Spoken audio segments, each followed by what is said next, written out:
Spencer, to kind of piggyback off what you said, someone for myself who's an educator in design education, I feel like sometimes people look at me differently because I'm not dressed in a polo shirt or wearing khakis or wearing a tie, and they don't take me seriously because I don't fit into this molded, professor-looking type person.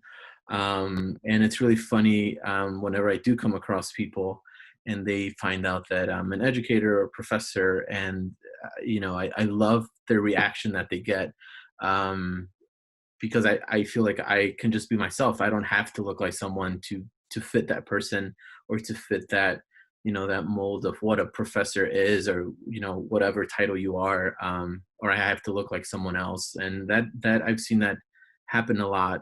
I've been pulled over. Just one time I got pulled over.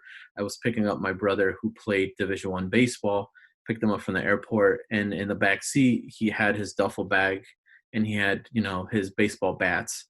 We got pulled over and I was wearing a hoodie and joggers, and he was comfortable because you're in going through airport, and he was wearing a hoodie and joggers, and got pulled over, and they put us against the cars and they laid out all our IDs on the trunk. And then when they saw my ID that I worked at the University of Notre Dame, they were like, confused. They were just like, and they were like, we're looking for gangbangers, blah blah blah. And I was just, it was the most disturbing and most disgusting thing I've ever been through.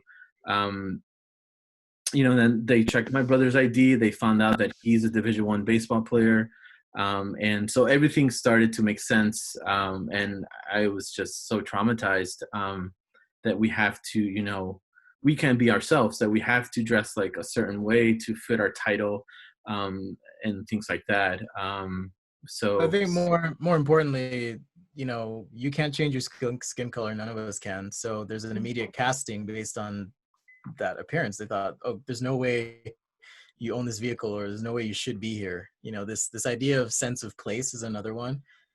Do I belong here? Should I be here? And I don't mean just in terms of identifying other Black or colored faces, so much as I mean, um, is there anything preventing you from accepting me in this conversation that you're not aware of? Is there some implicit thing? Because if you're skilled, talented, articulate, you can communicate, having worked on nuclear engineering problems, like, and still there's that questioning, like, whoa, should you be here?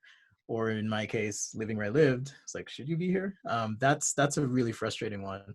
Um, I will say, as far as design, and I've just been kind of thinking about this, um, the online community has been, I guess, more or less for me accepting. I'm trying to really dig and figure out, okay, are there instances where I felt completely shut out of things?